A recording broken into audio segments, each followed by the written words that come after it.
So in life, there are moments when you stop and ask yourself, how did I get here?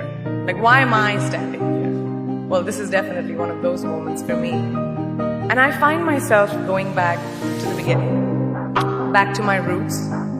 I was born to incredible parents, amazing parents who served as doctors in the Indian Army.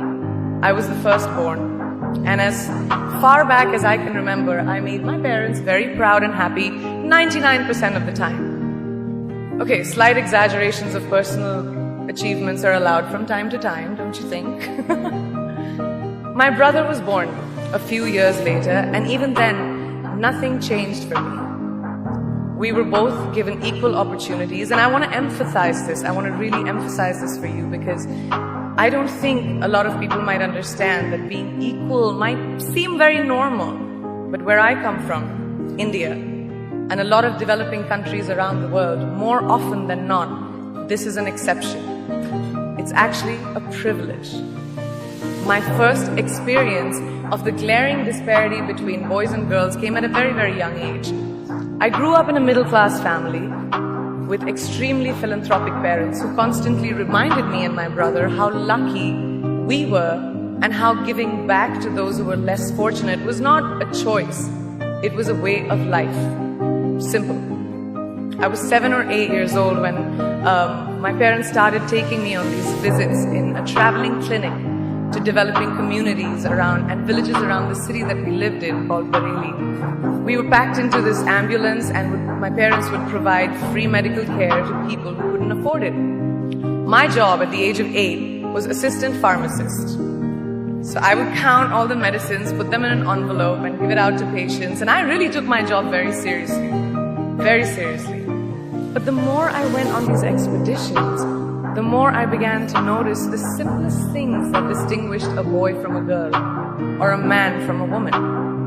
For example, girls were pulled out of school when they hit puberty because they were considered ready for marriage and babies. That's 12 and 13, while boys still enjoyed their childhood. Or basic human rights such as healthcare were denied just because they were women.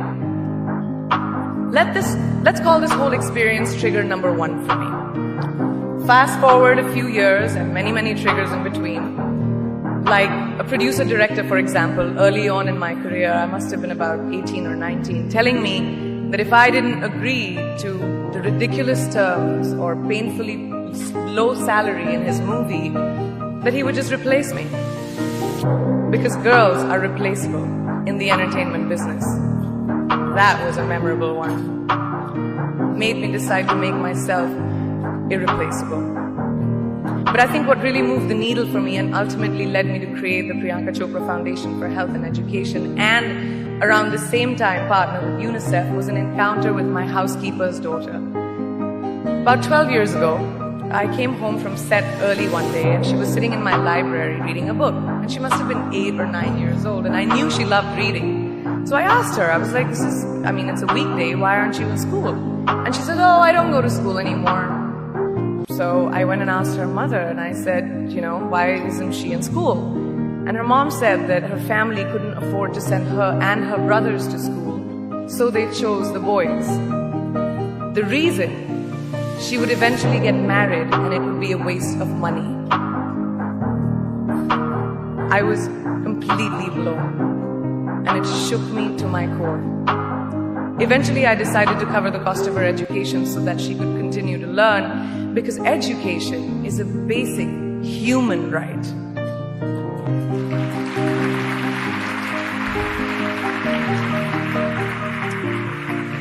And a huge necessity, especially today.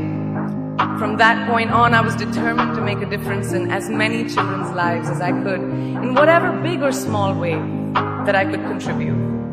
There's a really, really beautiful quote that I read recently, and I think it's absolutely appropriate to explain what I'm trying to say today.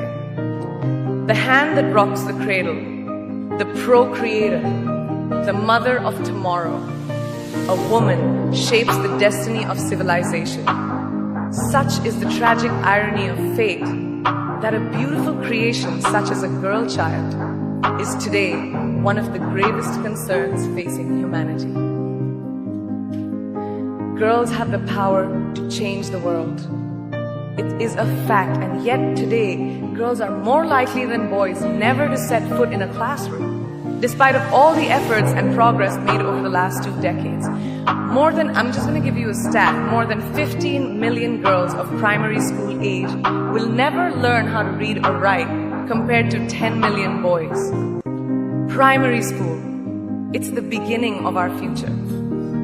Over the last 11 years, I have witnessed firsthand the incredible work that UNICEF does for children around the world, especially victims and survivors of child marriage, displacement, war, sexual violence. But there is still so much work to do. And for me, that is the fuel to my fire. The reason I'm so committed to this cause, and that is where my passion stems from. Because I know that a girl's education not just empowers families, but communities and economies. A result of her education, we all do better. It's just as simple as that. As entertainers and influencers sitting in this room, I feel that it's our social responsibility to be a voice for the voiceless, which is why I applaud each and every woman in this room for being such a badass.